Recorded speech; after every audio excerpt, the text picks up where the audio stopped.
every single challenge that you face, whether it's with your health, your relationships, money, work, co-workers, neighbors, the different crises that you face on your planet. Whatever the challenge is, whatever you have signed up for in that particular moment, it is designed for you, by you, to get you to expand your consciousness, to help you to ascend.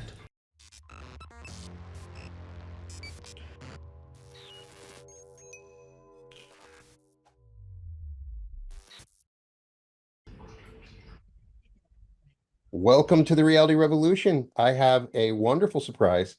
Daniel Scranton is back. Of course, you know Daniel.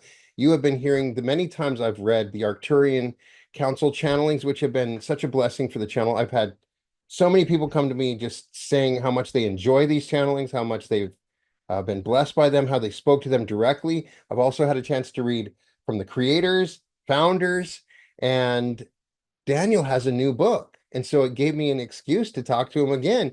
The new book is Channeling Archangel Michael, The Seven Signs of Humanity's Ascension. So I had to talk to him again, and we're going to get a chance to talk to him. Michael, welcome to the Reality Revolution, Daniel.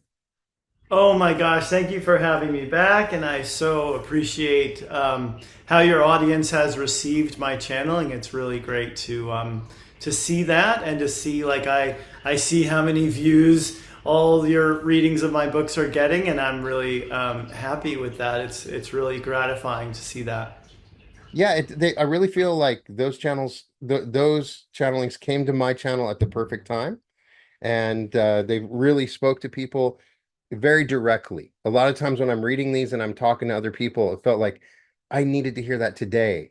And I find it interesting the way that you might be channeling something like 4 or 5 years ago, but it's like that channeling was intended to come through at a certain time later on, like, because all of time is happening at the same time. I wondered if you ever like pondered on this, like you might be doing a channeling now that's speaking to somebody 10 years from now, right? That is true. And what's funny about that is, when I first started channeling, I would say most of it was a kind of timeless classic transmission Right. that could be read or listened to at any time and still benefit a person. And then at a certain time, when channeling the Arcturians, they started bringing through more time sensitive information. And I was happy about that. It made me feel better as a channeler, Hmm. but um, I've never looked at it that way before. You just said that, where, yeah, those ones are great, but then they kind of have an expiration date. Whereas Right. the ones I always choose for the books, I self-publish all my books, and I choose which ones go in, and it's always ones that will hit home potentially for people at any time that they read it. And what's fascinating with you, opposed to other channelers, is that diversity of different channels that you've have on your blog. I've been following your blog. You've had, I think you had Melchizedek today. Is it Thymus? You have so many different. You've channeled Buddha. You so many different entities that you've channeled, and Yeah. that's so unique. What would you say, if do you have a reason why you become so diversified in your channeling process, allowing so many different entities to come through? Well, I, like most people, sort of was introduced to channeling with the one channeler, one channeled entity kind of format: Yeah. Abraham, Seth, Bashar. And then I met Wendy Kennedy and Nora Harold and started going to all their events. All three of us lived in the LA area at the time, Ojai, LA area. And so I could go to every single one of their events, and they would bring through several different beings and collectives in a single workshop or retreat. They did retreats together too. And in fact, I can tell that story. of how I met Archangel Michael, because Yeah. it was very interesting that I had zero interest in channeling Archangel Michael, or any archangel for that matter. But what I was saying about Nora and Wendy is because they channel fairies and their oversoul, and Antarians and Andromedans and Lyrians and all these different beings. I was like, oh, and Yeshua. I was like, wow, that's possible. That's great. And then I started channeling a fairy. That was the first being I channeled besides the creators. The creators were the first ones. Hmm. And then it was either the Hathors or Archangel Michael that came after Ophelia. And Archangel Michael came to me at a Nora Herald retreat where she was channeling Archangel Michael. And by then I had already been channeling for, I want to say, 3 years or so. And so I felt the presence of Archangel Michael like around me. And then really synchronistically, Nora said to all of us who were in attendance, does anyone else want to channel Archangel Michael now? Which not an expected thing that you would hear at someone else's retreat. And my hand went up and I said, yeah, I'll do it, but it's not going to be in English, because somehow I knew that I was going to channel Archangel Michael, but in light language. Hmm. And so that's what happened that first time. And then after that, I went home and I was like, okay, I got somebody new to channel now. And I started working with the energy of Archangel Michael. And what was weird to me about it was that I was so accustomed to these big tones coming in. Like the creators, really big, bombastic overtones come in. And Ophelia the fairy, very high-pitched, loud, shrill kind of like tone, And then same with the Hathors. Again, I don't remember when the Hathors came, but with Archangel Michael, it was like the Om sound, and that was it. And I was kind of like, well, that's short, and it doesn't, the volume isn't that great, and I thought there was something wrong. Like I thought I was doing something wrong because I wasn't getting one of those big tones. Hmm.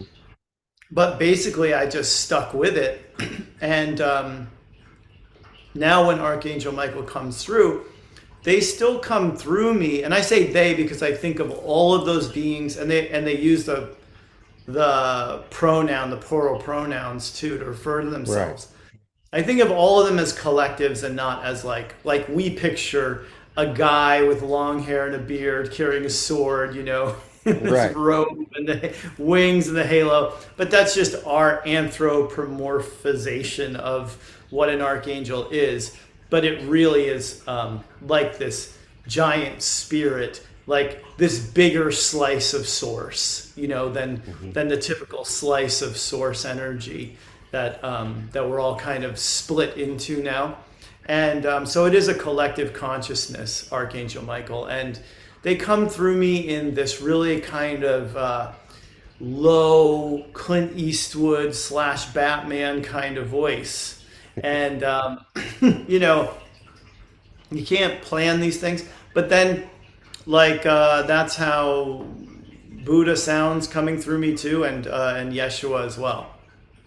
As I was talking about with you prior to this, you have a very unique style of channeling, and there's a process that you go through that's physical, that's unlike anything we've ever seen. And I remember before, after doing the interview, just wondering what my audience would think, and they were down with it. It was cool, and it's we were talking about that a little bit, and you wanted to share a little bit more about um, how that related to Michael, right?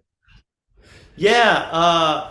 Well, what's interesting about all the movements to me is that if the movements weren't there at the beginning, for me, Hmm. I would have doubted 100% of this as being real, because it's not like I had anything else to tell me that I was channeling in the beginning.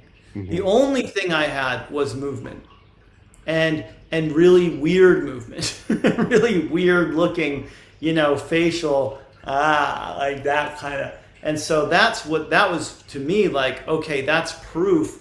So I would have, we all tend to like assume that everyone looks at things the way we do. So my assumption was that everyone's going to go, well, that is real because look what's happening to his body. You know what I mean? Right. But then people would say to me sometimes, they'd be like, man, you're really brave for putting yourself out there on YouTube because of the way you look when you do it. But it's changed over the years too. I used to do these workshops down in San Diego County at people's homes. The woman who wrote the foreword for the Michael book used to host me in her home. She was the one who Yeah. did it the most. And in the beginning, I'd sit on her couch and channel for the room, and my arms would be doing like these belly dancer type moves the whole time for hours, just movement like dance. And I would just let these things happen, So today it's been like limited to a few movements, although lately I've noticed in my videos there's been like a lot of this going on. There's like a lot more variety to the movements happening lately, and I think that is because I'm bringing more people, more beings through. Then at a workshop I did in Ojai, I was channeling Michael, and at one point they were talking about the angel wings, and my arms went up like this and like this, Ah, and they stayed like that. And I didn't plan any of that. And then another workshop I used to have this on my website. It was me like this. And I also, you don't think like, oh, I'm going to do that now and that'll be cool. It's just like, this is what happens to the body when there's all this energy moving through it, and it's got to go somewhere. It's got to be expressed somehow, and that's just how it's being expressed in me now. Like Esther Hicks, I seen a video of her. This is a long time ago. She had right. really big curly hair, and I she would remember. be she was like this Hmm.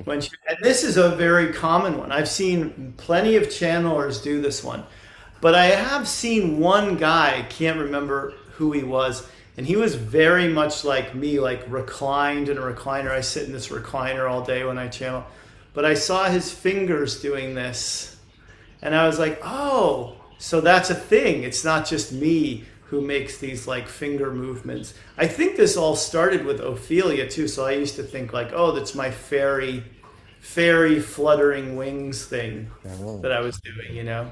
totally fascinating. Um, it's like you're a cosmic library card. I can access these different entities through you, right? I've channeled way more than I will admit to at this point because I don't want people asking for more, Right.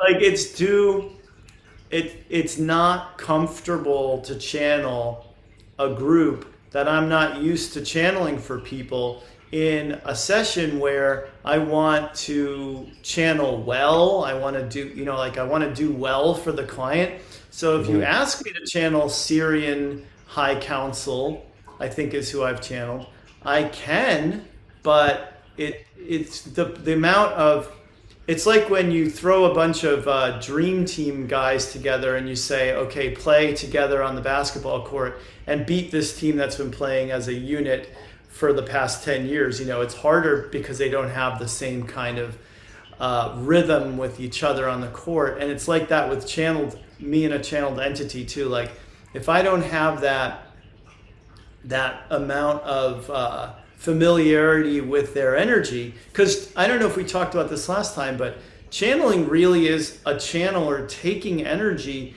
and making it into something. Right.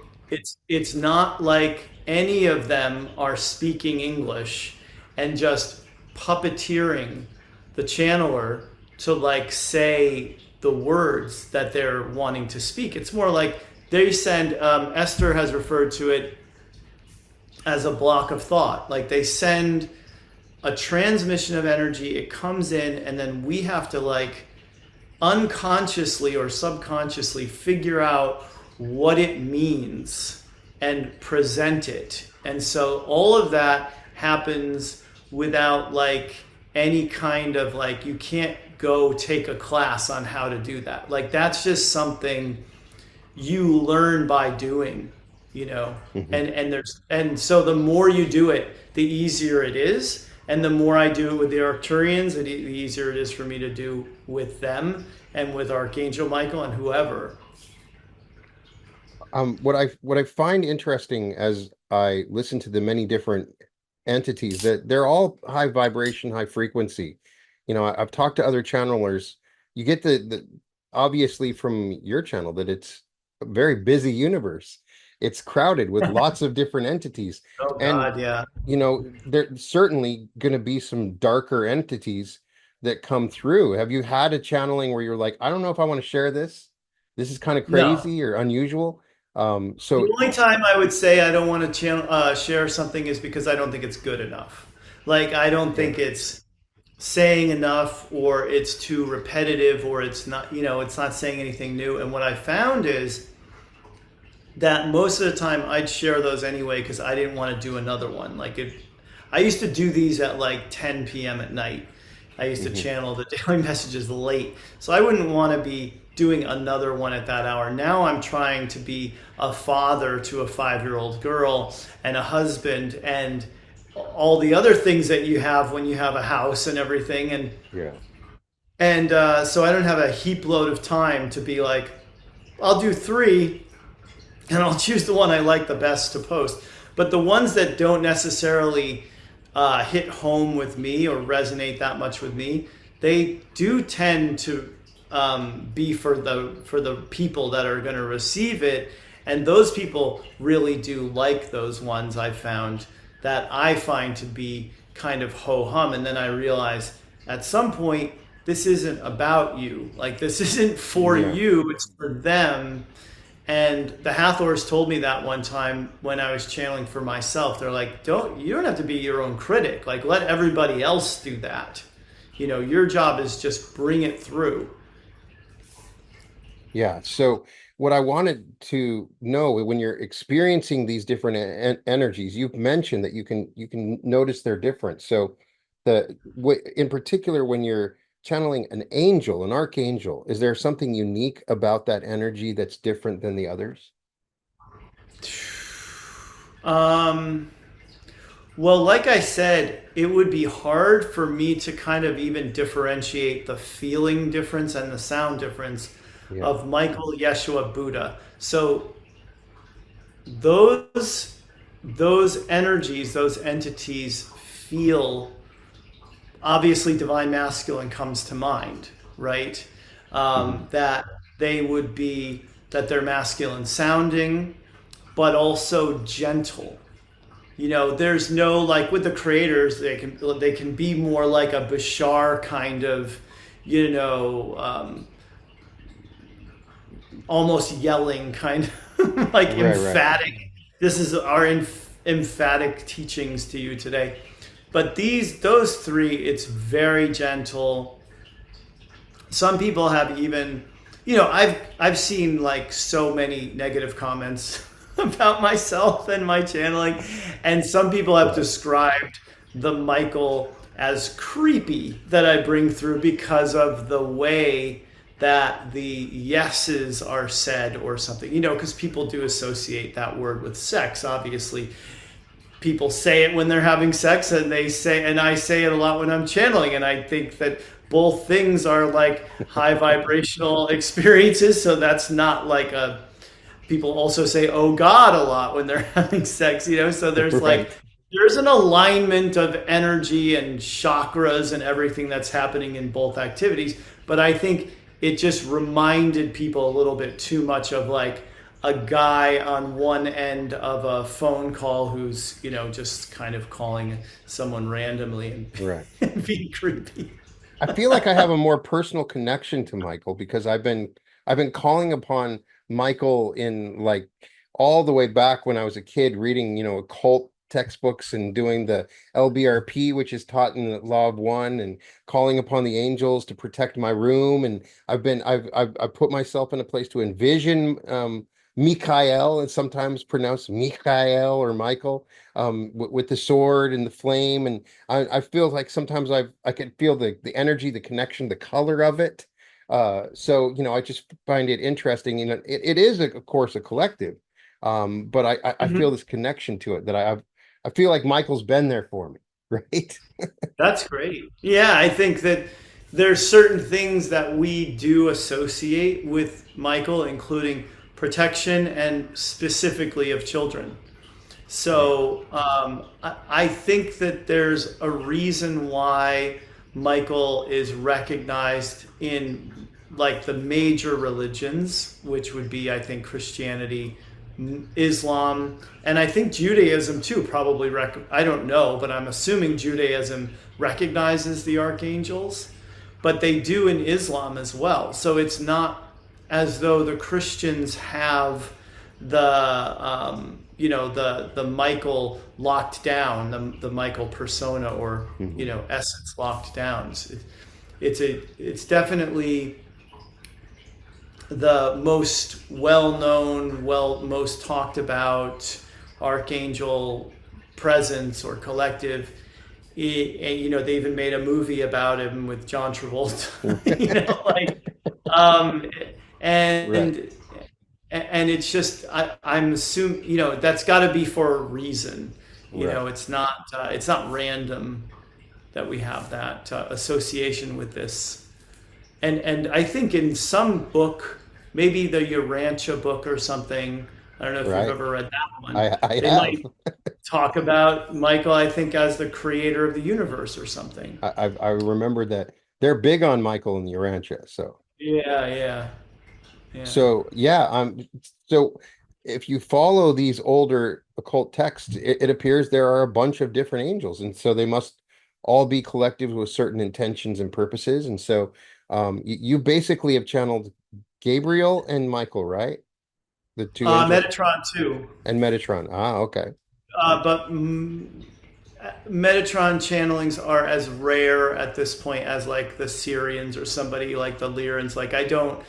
I would like to channel Metatron more, Yeah. but it's like you said, it's a big. I've got a big stable, a big bullpen, that I'm choosing from, and before I would bring forth a Metatron channeling for everybody, I would want to have refined that process of the communication of that energy. But it is surprisingly, I've found easy for me to tap into Metatron. Because again, I've never thought about Metatron in my life until I heard about Metatron in the New Age several years ago. It's not like when I first woke up, everyone was talking about Metatron. It was like something I made probably through Nora Harold is the first time I heard about Metatron. Right. But Now, have you ever channeled some of the other entities that are commonly channeled?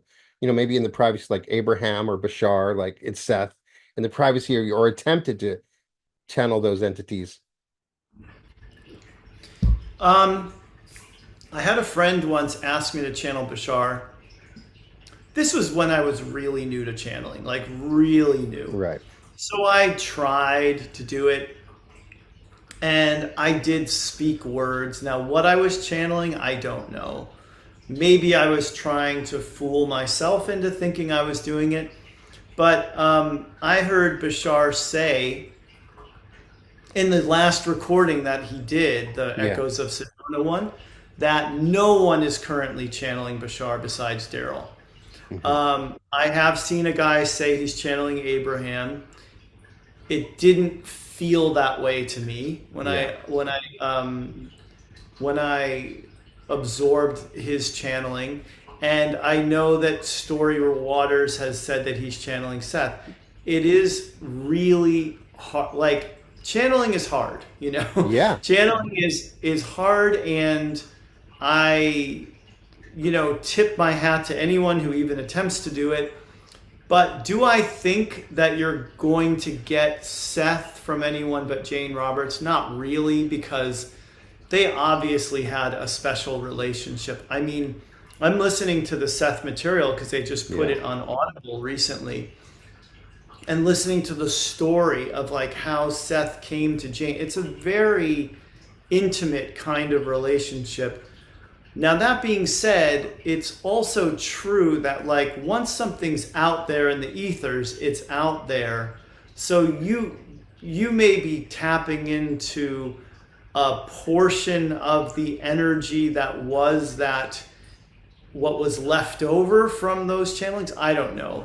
But it seems like those three in particular, that no one else is really going to be channeling them, Yeah. not in the way that those masterful channelers have done so. So why I wouldn't even really want to try.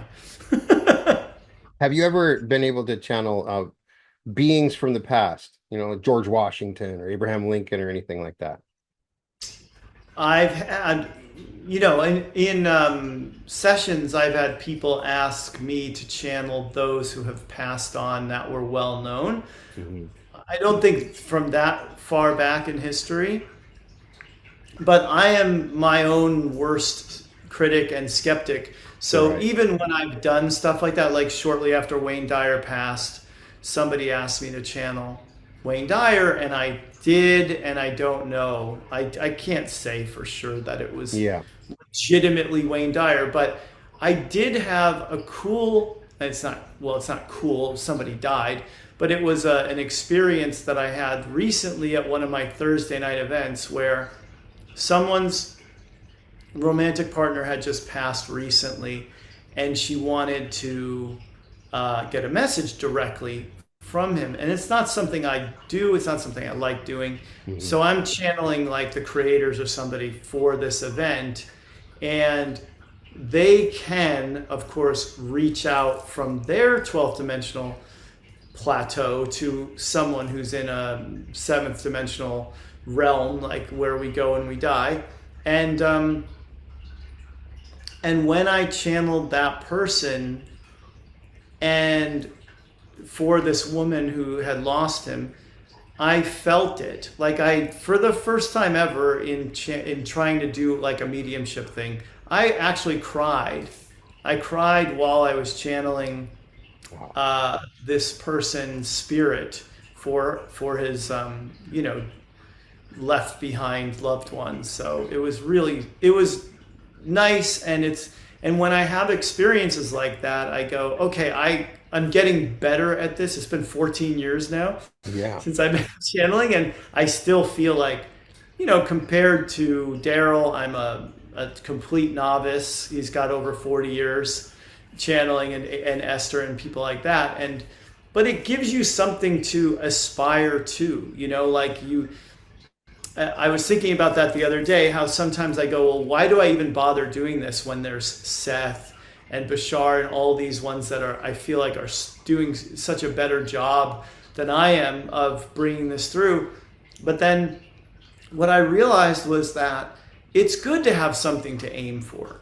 It's good to be like, okay, I'm not where I want to be yet, and maybe I'll get there someday kind of feeling, because it gives you something to work towards. And that was one of those baby steps forward when I had that experience with the mediumship.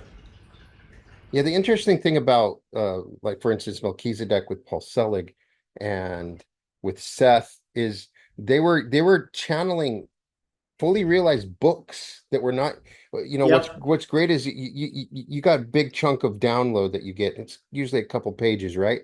And imagine 300 pages. Like, we're going to come to chapter 2 in a second. Like, that's a different sort of channeling, right? Yeah. Now let me promote my book a little bit here. Yeah. So so this is my book, Channeling Archangel Michael, the 7 Signs of Humanity's Ascension. Right? So Yeah. it's probably 220 something transmissions, individual transmissions. I'll just flip open this one. So Mhm. that's one on that side, that's one on that side. They were done on separate days, and as far as I know, there was never an intention for this book to exist. However, this book exists now. So how do I know that it wasn't Right. always? Because because one day, I'll just prop it up here. And it's the seven signs is what you talk about in the Seven book, right? signs of humanity's ascension. Now that was, see, all of this was an inspired idea because these are not recent channelings. Like I said, they're the timeless ones that can hold up and be true at any time. Obviously, we haven't ascended yet. We're in that process of it. And it was an idea that I had to put these into a book form. And I have other ideas now for other books too, because I have thousands of these transmissions, and people seem to like the books, and the books, I have a lot of fun self-publishing and seeing. This one hit #1 on Kindle in its category last night. So I was like, wow, that's amazing. And of course it has a lot to do with the amount of people that have found me because of you and your YouTube channel, but also because people like channeling, they like Archangel Michael, they like Ascension, all that stuff. So I do, I didn't compile it. Somebody else compiled it for me from all the old ones, but I sorted them into these 7 signs. I came up with what the 7 signs would be as chapters, headings, and then I sorted them. So I have a familiarity with what was channeled a long time ago now, and I can say that it is interesting when you're reading something that you channeled a long time ago, and you're able to look at it and appreciate it in a new way, because like I said, I'll be very critical of myself and my channeling, and then immediately after it's done, looking at it and going, okay, is this any good? But to be able to go, it actually is good. Like I wouldn't have published the book if I didn't think that those channelings were powerful enough to hold up and be something people would benefit from. And it's very good. I'm excited to read a little bit from it for the channel because I think that there's some really amazing parts of it. But I would like to ask you in particular for Michael, do you have any, if you were to individualize the message of Michael, is it specifically, what would you say compared to the other entities you channel, Michael's message really is? I think Michael is very much about bringing us into a place of peace and heart-centeredness, a sort of overall message of everything is all right, everything's going to be all right, you're taken care of, we got this, we got you, and this is all part of the divine plan.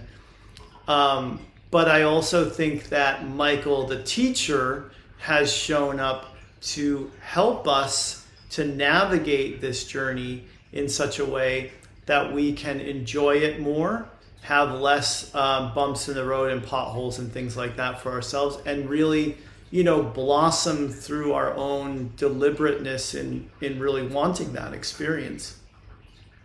All right. Well, let's talk to Michael. All right. All right.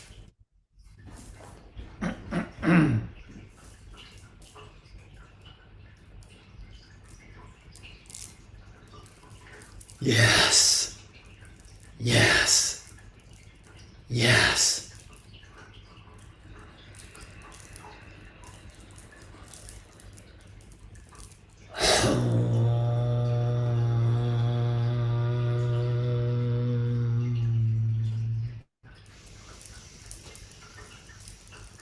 Yes. Yes. Yes.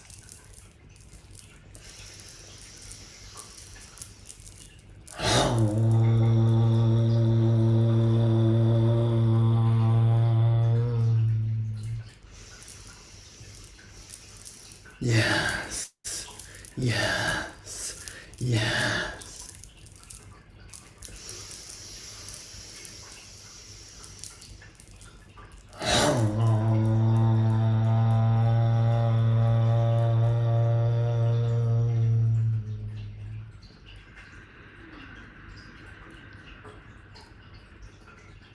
Welcome.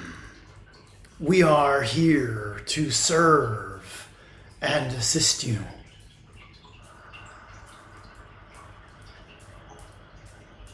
Thank you for joining us, Michael. Yes. Do you have any messages that you'd like to bring to us to begin our session? When you talk about faith there on earth, you are usually talking about it in a very religious sense. In other words, when people use the word faith, they are generally describing their belief in their concept of what or who God is. We do use the word source. However, most people who are adhering to a religion are using the word God, and so it is their idea of what it means to believe in God or the Son of God, Yeshua, or Jesus Christ, as they would put it.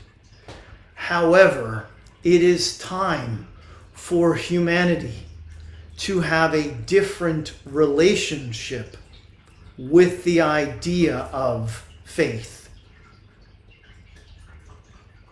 We invite you to think of faith as that which you have in yourselves, that which you have in things turning out for the best for everyone.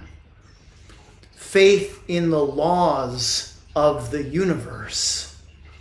Faith in humanity as a whole being able to recognize each other as source energy beings and to start treating one another as though you all are source energy beings and all related in the sense that we are all one.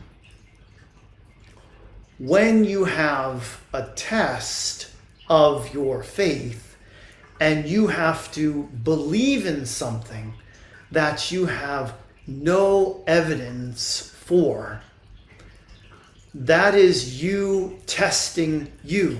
That is not God or source testing you, testing your faith, as in the story of Job in the Bible.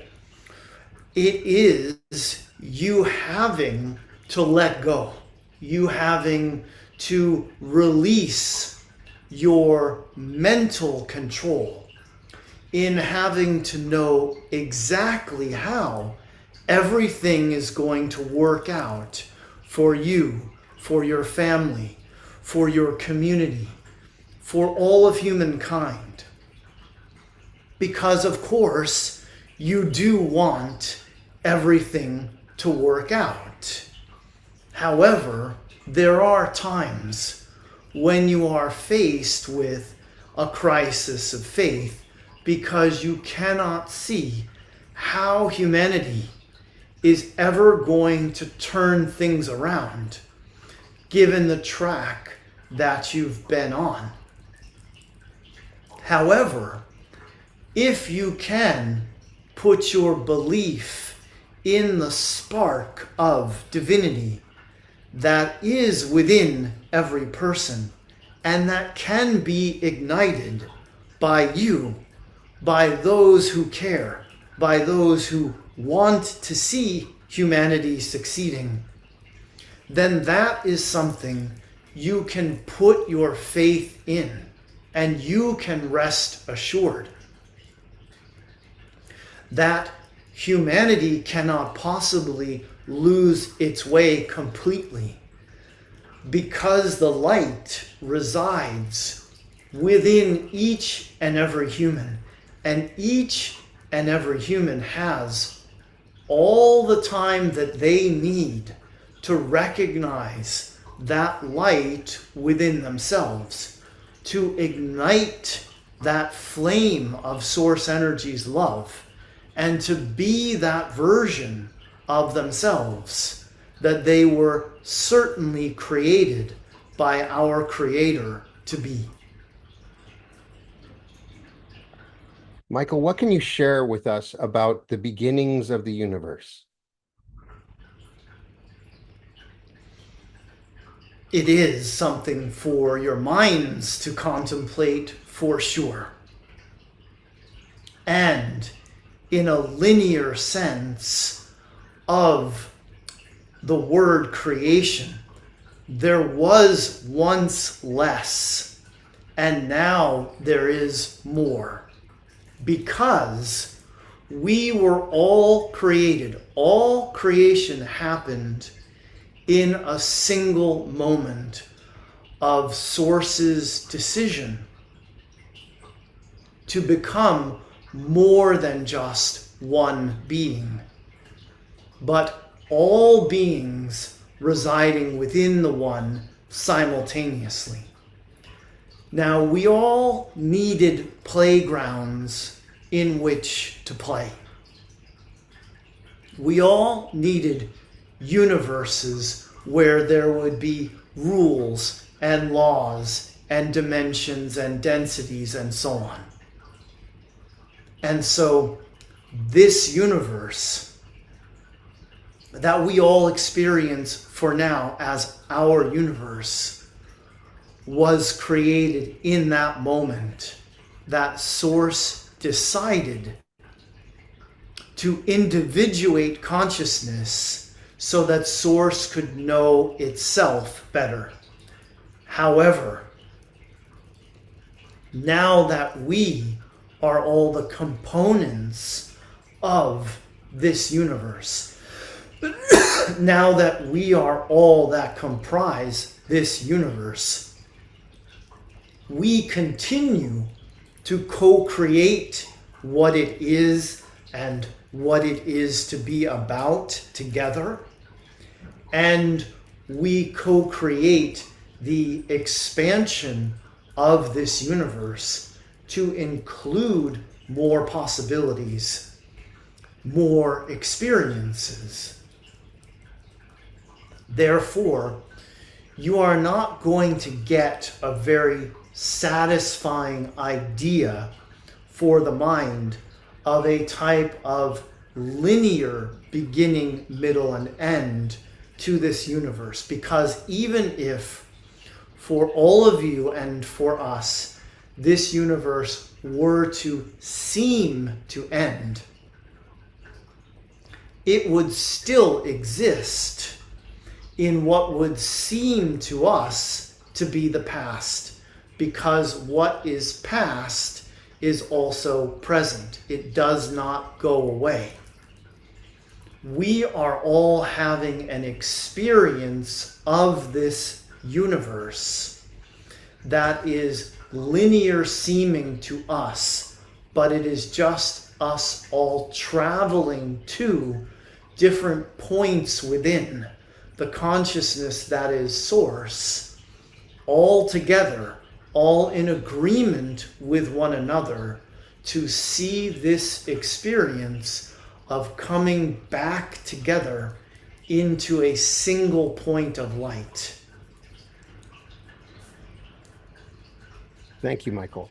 I have a lot of students that come to me, people that I work with, that are struggling with their finances or money, which blocks them from that path of ascension that they want to be on. Do you have any suggestions or teachings around finding prosperity in this earth climate? Every single challenge that you face, whether it's with your health, your relationships, money, work, co-workers, neighbors, the different crises that you face on your planet, whatever the challenge is, whatever you have signed up for in that particular moment, it is designed for you, by you, to get you to expand your consciousness, to help you to ascend. And so a struggle with money that a person is having is a calling. It's an opportunity to draw forth more faith from that person. Faith that the money will come, that the money will be there when they need it.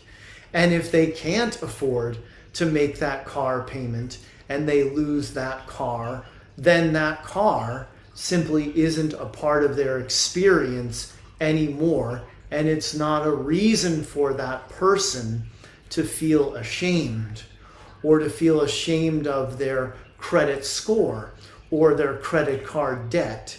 These are, again, opportunities for each individual to see the abundance in all things, to see the abundance that is their soul, their makeup, everything that they are, everything that source is, being abundance. And when those who face that challenge step up and meet that challenge, they can allow a windfall of abundance to come to them that is unexpected, that is seemingly out of nowhere, out of the blue. And that's the type of experience that when you have it, you know you are doing something right. You know you have cracked a code.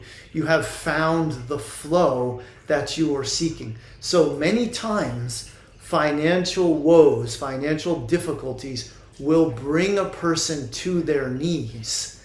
And it is in that moment of coming to one's knees that there's an opportunity to surrender, to let go of the struggle, to let go of the tight grip over one's finances, and open one's palm, open one's hand, and say, all right, I give up, I give in, I let the abundance in now from this place where I simply cannot struggle anymore. There's nothing left for me to resist because I've given up my struggle.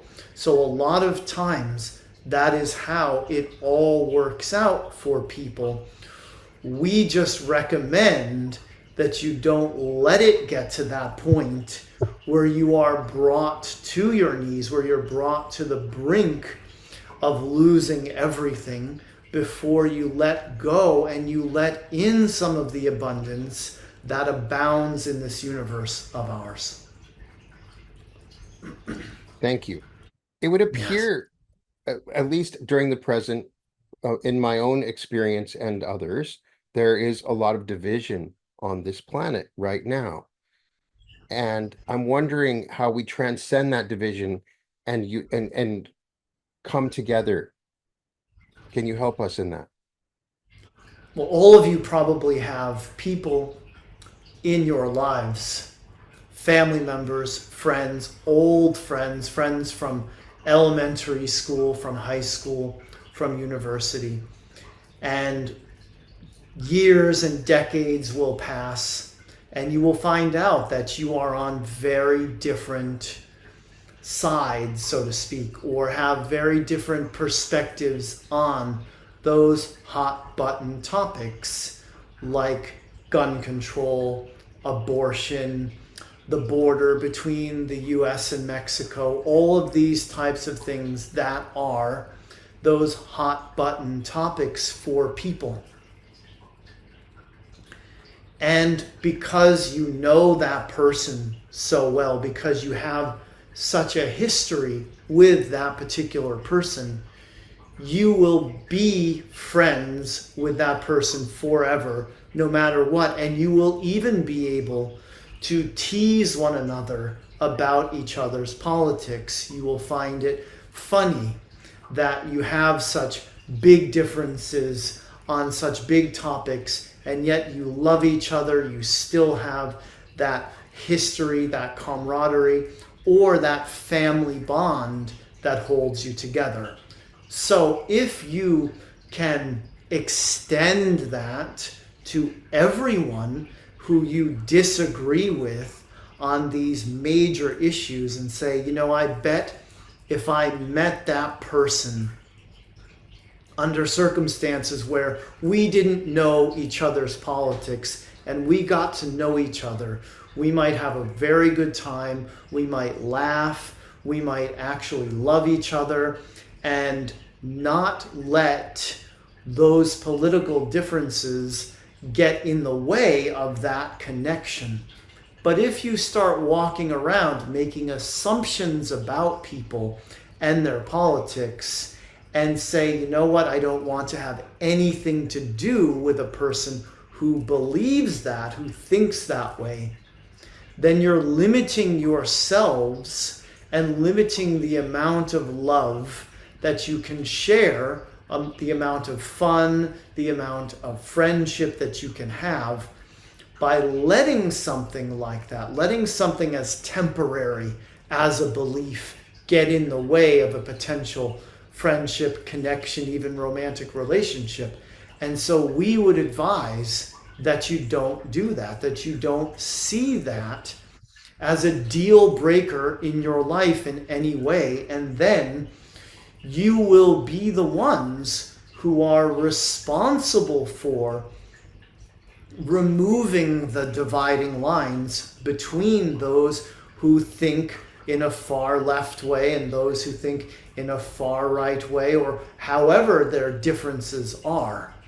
They can still come together, they can still find the commonalities of what makes a person who they are as a human being, and part of that is your emotions.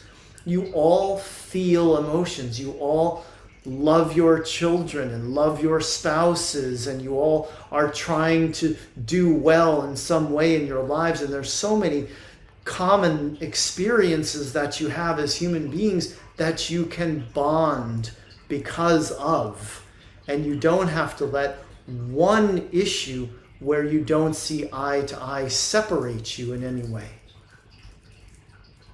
When I look out into the world, I see terrible conflicts happening, wars that ravage the planet. And, this is particularly triggering for the awakened collective. How do I deal with this spiritually? Yes. It is the work of the awakened collective to broadcast the peace that is amplified because of the wars.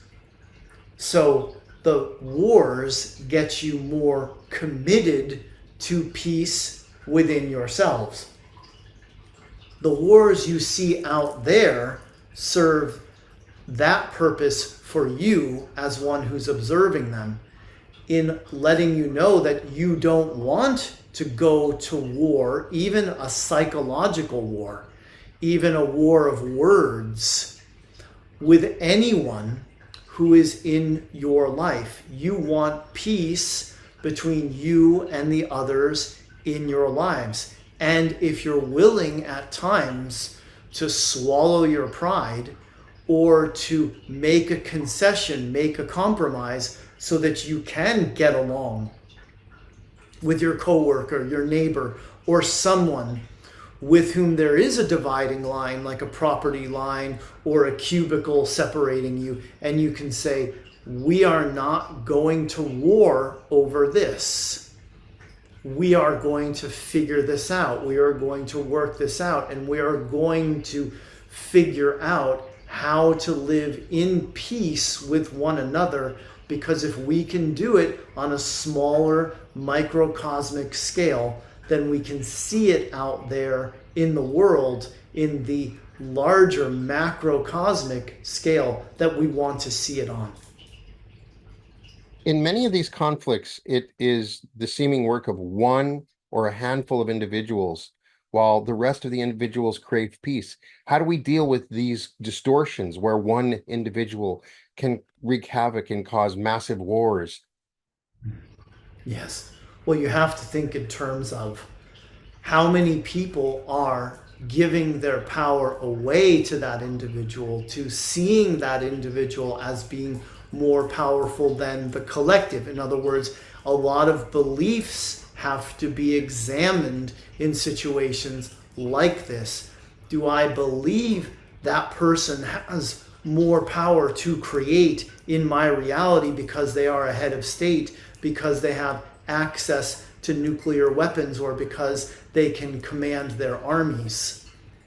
Or do I believe in the power of peace? Do I believe in the power of prayer, in the power of meditation, in the power of coming together as a community who loves peace, who wants peace, and who will continue to radiate peace out, so that any seeming power that the individual in question seems to have would then be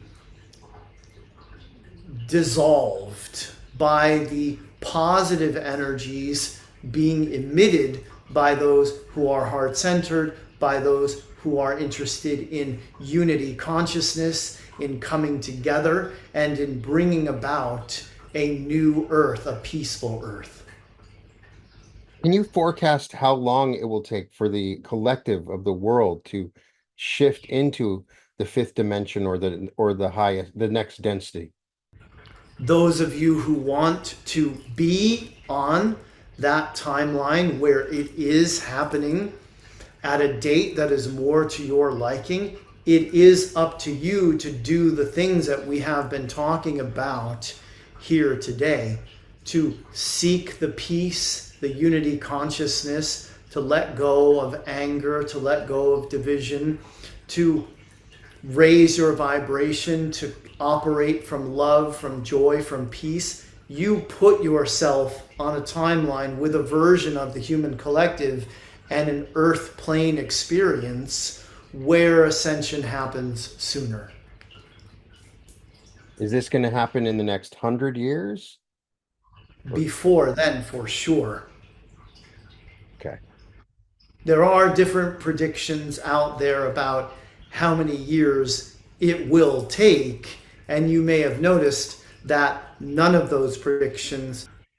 So I Yes. wanted to know more about the nature of romantic relationships as we ascend.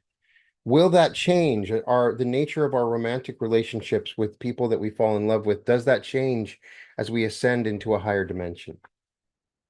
Yes, you have no need to make a commitment with another person that says, I will love you and only you, because you will recognize that you will find that you and that other person keep coming together in romantic partnership. But it won't be because you got married or because of a legal document. It will be because you two are simply the best vibrational match for each other. And for many beings in the higher dimensional planes, the soulmate partnership is one that lasts a very long time. Other times, two souls grow together in all the ways that they can, but then they do tend to find that they're resonating with another soul at some time, and there is no need for a divorce or a breakup for that to happen. It's a very natural experience of each soul simply going off to have a new experience with another soul that resonates more with their current vibration and with what it is they're seeking to work on. Michael, I want to thank you so much for answering these questions today. It's been a real honor to speak with you. And thank you for all the times that you've protected me and that I've called for you and that you have been there. I appreciate it immensely. And we appreciate that you would call upon us and have the faith to receive what you needed in those moments. We are Michael. We are infinite. We are love. Very cool. Had a couple times when I had a couple times when the internet kind of like froze, but it was like Oh. I could feel it, but it's crazy because Michael knew that I could feel I could feel the energy come up and it was related and then it would freeze. I do think there is a relationship with Wi-Fi and the energy. Just a theory, but All kinds of electronics get affected by it. Yeah, that's for yeah, sure. I'm sure you found that in doing coaching calls. When you feel it come, I could feel it. I could feel the energy coming up and then freeze. And then once I start back, it would just completely go and flow with what we were saying. People might not even notice when they listen to this. Yeah. Very, very cool, man. Yeah. Yeah, So yeah, I thought that went pretty well. I mean, I don't channel Michael that often, but I enjoyed it and thought the yeah. answers were really good. Yeah, those So were some interesting answers. And it's very interesting. I was having a discussion with my son and my wife about faith and how, it's just sort of it's just a word that we use, but the nature of faith on our earth is much more difficult. And first thing that Michael talked about was faith as if he was part of that conversation. So I yep, found that I had no idea that right, was going to come out of my mouth. No yeah, idea. amazing. I try very much not to know, not to prepare. That goes for the daily messages, any interview I'm going to do. It's like I don't want to have any kind of agenda for what's coming through me when I'm channeling, but I will usually allow anything to come through. So when the faith things started to come through me, I was like, okay, let's see where this goes, But Yeah. I kind of felt like that's been something that's been brewing for a while at the same time Mhm. that it's something that really needed to be said by somebody. Amazing. So Uh, everybody needs to check out the book. It's Channeling Michael, and you can find it all Channeling Archangel Michael, the Seven Signs of Humanity's Ascension. There will be a link in the description and in the first comment that's pinned at the bottom of this video. I highly recommend it, as I recommend all of Daniel's amazing books. So many amazing channelings. It's been a real honor to read these words, and I want to thank you again for trusting me in reading these words and allowing me to do it. It means a lot, and I appreciate you for opening your heart to allow me to do that. A lot of channelers are pretty stingy about their channeling, and they don't really like to do that. So thank you. I appreciate it. Oh, you're very welcome. And I just want to point out to everybody who's watching too is that if you go to my website and you sign up for my email list, there is the free gift of a guided meditation from Michael. And it's about grounding and it's set to new age music that was created specifically for that meditation. So it's not just generic music that I found online somewhere and put on top of the channeled words. It was a musician friend of mine did it, and it's really beautiful and it's free when you sign up. And then if you want to unsubscribe right away, you can, of course, because I know I do send a lot of emails out, and not everybody can handle it in their inbox. No, it's very, very cool. I was wondering, have you ever had like a major decision, like should I buy this house or should I move to this place? And you like just channeled the to get the answer? I did one time when it's so funny you should ask that question because I've been lost on many a hike in my life. I'm a huge hiker, Yeah. and sometimes I get lost coming back, and sometimes it's getting dark and stuff, and it's really like kind of scary. But this one time I was in Hawaii, I was on the Big Island, and I was like in this cane grass field, and I just could not get out of it. Somehow got into it, and I couldn't find my way out. And I was like, and this was during that time I was channeling Archangel Michael, and so I said, "All right, tell me which way to go." And I heard left, and I just kept going left, and that's exactly how I got out of there. See, love that. And that's very cool. Yeah. Yeah. Yeah. So thank you so much. You can check out danielscranton.com and the links in the description. I appreciate it immensely. And as always, welcome to the Reality Revolution. Thank you. To your local announcer.